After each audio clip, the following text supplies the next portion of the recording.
नमस्कार जी, नमस्कार। आशा करती सभी बहुत बहुत अच्छे होंगे। आज मैं गणेश चतुर्थी की कथा लेकर के आई हूँ, सावन का। तो चलिए सुनते हैं। इस कथा में मैं बताऊंगी कि भक्तों के लिए हमारे गणेश जी क्या क्या कर सकते हैं। और ये सर्व सिद्धि प्रदायक हैं, संतान देते हैं, पुत्र देते हैं, विद्या देते हैं, धन देते हैं, सभी को देते हैं।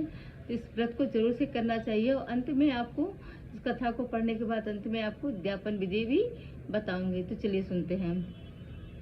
ऋषिगण पूछते हैं कि हे स्कंद कुमार, दरिद्रता, शोक, कुष्ठ आदि से विकलांग, शत्रुओं के संतप्त राज्य से निष्कासित राजा, सदैव दुखी रहने वाले, धनहीन, समस्त उपद्रव से पीड़ित, विद्याहीन, संतानहीन, घर से निष्कासित लोगों, रोगियों, अपने कल्याण की कामना करने वाले लोगों को क्या क्या करना चाहिए जिससे उनका कल्याण हो और उनके उपरोक्त कष्टों का निवारण हो।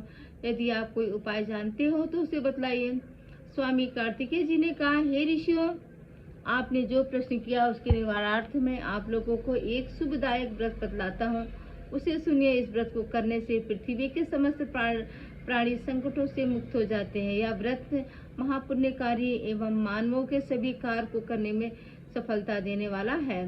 विशेष करके यदि इस व्रत को महिलाएं करें तो उन्हें संतान और सौभाग्य की वृद्धि होती है। इस व्रत को धर्मराज युधिष्ठिर ने किया था।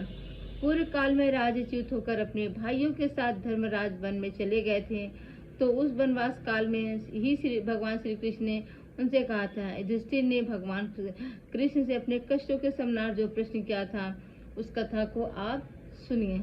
युधिष्ठिर पूछते हैं, हे पुरुषोत्तम, ऐसा कौन सा उपाय है जिससे हम वर्तमान संकटों से मुक्त हो सकें। गदाधर, आप सर्वज्ञ हैं, हम लोगों को आगे अब किसी प्रकार का कष्ट ना भुगतना पड़े, ऐसा उपाय बतलाइए। स्कंद कुमार जी कहते हैं, जब धैर्यवान युधिष्ठिर विनम्र भाव से हाथ जोड़कर बार बार अपने कष्टों के निवारण का उपाय पूछने लगे तो भगवान ऋषिकेश ने कहा, श्री कृष्ण ने कहा कि हे राजन, संपूर्ण कामनाओं को पूर्ण करने वाला एक बहुत बड़ा गुप्त व्रत है। हे पुरुषोत्तम, इस व्रत के संबंध में मैंने आज तक किसी को नहीं बतलाया। हे राजन, प्राचीन काल में सतयुग की बात है कि पर्वतराज हिमालय की सुंदर कन्या पार्वती जी ने शंकर जी को पति के रूप में प्राप्त करने के लिए घनघोर वन में जाकर कठिन तपस्या की, परंतु भगवान शिव प्रसन्न होकर प्रकट नहीं हुए। तब शैलतनया पार्वती जी ने अनादिकाल से विद्यमान गणेश जी का स्मरण किया। गणेश जी को उसी क्षण प्रकट देखकर पार्वती जी ने उनसे पूछा, मैंने कठोर दुर्लभ लोमर्शक तपस्या की किंतु अपने प्रिय भगवान शिव को प्राप्त ना कर सकी। वह कष्ट निवारक दिव्य व्रत जिसे नारद जी ने कहा है और जो आपका ही व्रत है, उस प्राचीन व्रत के तत्व को आप मुझसे कहिए। पार्वती जी की बात सुनकर तत्कालीन सिद्धदाता गणेश जी उस कष्टनाशक सुखदायक व्रत का प्रेम से वर्णन करने लगे। गणेश जी ने कहा, हे जलसुते, अत्यंत पूर्णकारी एवं समस्त कष्टनाशक व्रत को कीजिए। इसके करने से आपकी सभी आकांक्षाएं पूर्ण होगी। जो व्यक्ति इस व्रत को करेंगे उन्हें भी सफलता मिलेगी। हे देवादि देवेश्वरी, श्रावण के कृष्ण चतुर्थी को रात्रि में चंद्रोदय होने पर पूजन करना चाहिए। उस दिन प्रातः काल कृत्य से निपट कर मन में संकल्प करें, जब तक चंद्रोदय नहीं होगा मैं निराहार रहूंगी। पहले गणेश जी का पूजन करें, तभी भोजन करूंगी।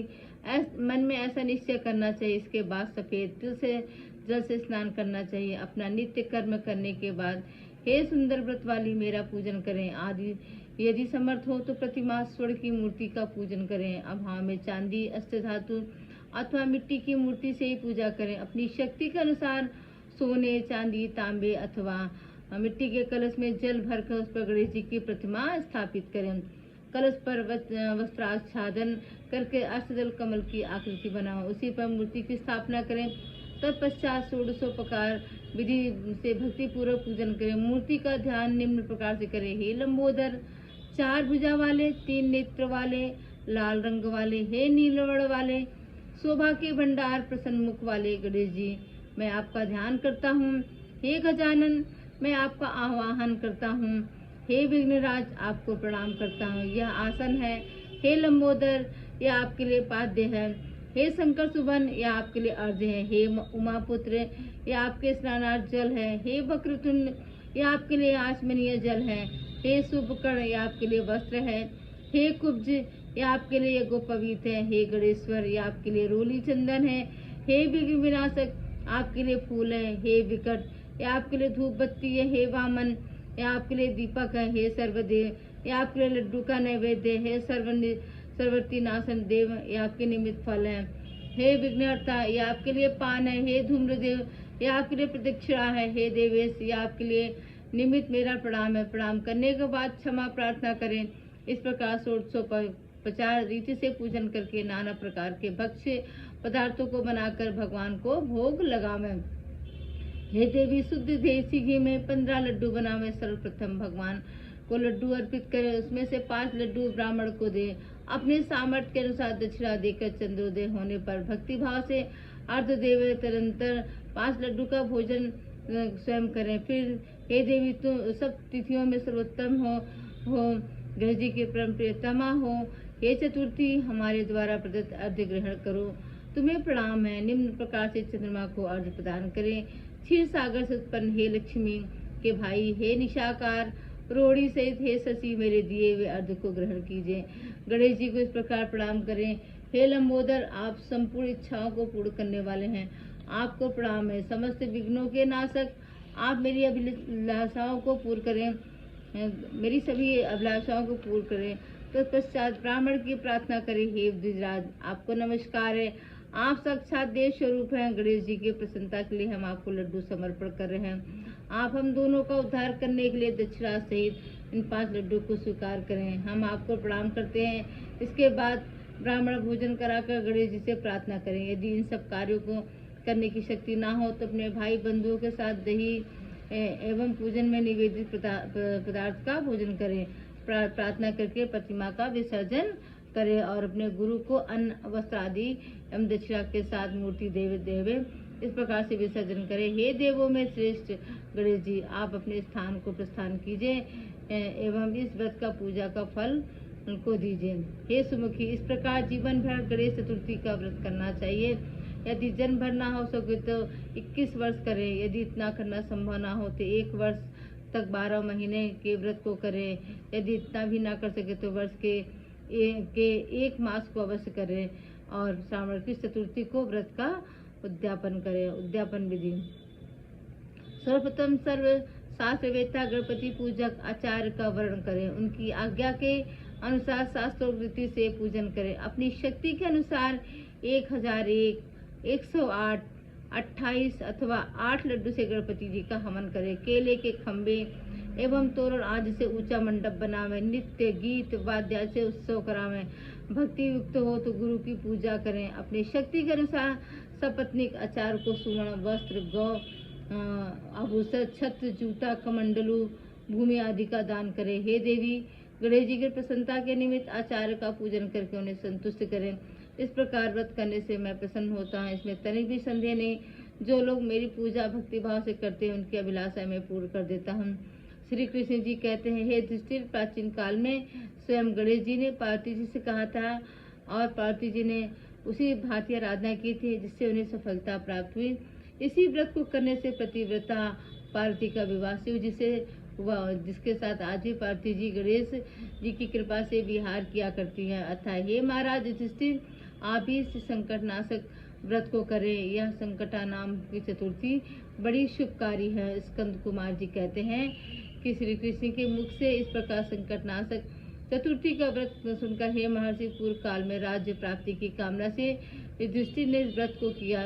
इस व्रत के प्रभाव से उन्होंने संपूर्ण शत्रुओं को विनाश करके राज्य को प्राप्त किया। इस व्रत को करने से चारों पुरुषार्थ धर्म, अर्थ, काम, मोक्ष सुलभ होते हैं। मनुष्य की आकांक्षाएं पूर्ण होती है और बड़े बड़े शासकों, पदाधिकारियों तक को अपने वश में कर लेते हैं। मनुष्यों पर किसी प्रकार का संकट आने पर इस व्रत को करने से मनुष्य संकट मुक्त हो जाता है।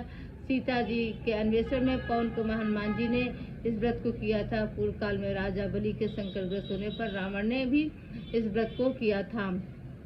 गौतम पत्नी अहिल्या ने पति द्वारा शापग्रस्त होकर पति वियोग के कारण इस व्रत को किया था। इस व्रत के प्रभाव करने से विद्यार्थी को विद्या, धनिक्षु को धन की प्राप्ति होती है। संतान की इच्छा करने वाले को संतान प्राप्ति, रोगग्रस्त को व्याधि मुक्ति होती है तथा गणेश जी की कृपा से मनुष्यों के सभी पाप नष्ट हो जाते हैं। इस प्रकार श्रावण कृष्ण गणेश चतुर्थी का व्रत समाप्त होता है। तो दोस्तों आपने सुना ये कथा कितनी बढ़िया थी, कितनी सुंदर कथा थी, और ये हम लोग के कल्याण के लिए ही ये व्रत है। तो हम सभी को करना चाहिए। जब भी हम कोई संकट हमें आता है तो इस व्रत को जरूर से कर लेना चाहिए, और संकट ना आए इसलिए इसके पहले से कर लेना चाहिए। हम भी इस व्रत को बहुत दिन के बाद किए। जब मैं संकट में थी मुझे पता ही नहीं था कि मुझे व्रत करना है, मुझे कोई बताया नहीं, तो ज्ञान बाद में मिला। जब ज्ञान मिला तो मैं ज्ञान आप लोग को देने के लिए आ गई। तो जब आपको ज्ञान मिल रहा तो आप ले लीजिए, मुझे तो कोई देने वाला नहीं था, इसलिए अपने कष्ट को निवारण पहले से कर लीजिए। चलिए गणेश जी की आरती कर लेते हैं। जय गणेश जय गणेश जय गणेश देवा, माता जकी पार्वती पिता महादेवा। पान चढ़े फूल चढ़े और चढ़े मेवा, लड्डुअन का भोग लगे संत करे सेवा। एक दंत दयावंत चार भुजाधारी, माथे पे तिलक सोहे मूस की सवारी। अंधन को आँख देत कोढ़ी को काया, बाझन को पुत देत निर्धन को माया। सूर्य श्याम शरण आए सुफल की जो सेवा, जय गणेश जय गणेश जय गणेश देवा। दीनन की लाज रखो शंभु सुतवारी, कामन को पूरा करो जग बलिहारी। जय गणेश जय गणेश जय गणेश देवा, माता जकी पार्वती पिता महादेवा। कर्पूर गौरम करुणावतारम संसार सारम भुजगेंद्रहारम, सदा वसंतम हृदयारविंदे भवम भवानी सहितम नमामि।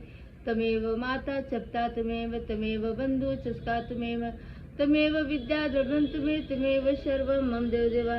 बोलो गणपति भगवान की जय हो। तो सबसे पहले चलिए आपको अपने गणपति जी के दर्शन करा देते हैं। ये देखिए हमारे गणपति जी हैं, इनकी मैं पूजा हमेशा किया करती हूँ। तो जय हो गणपति जी। जो हमारे व्यूवर देख रहे हैं उनका भी कल्याण करना। धन्यवाद दोस्तों, धन्यवाद।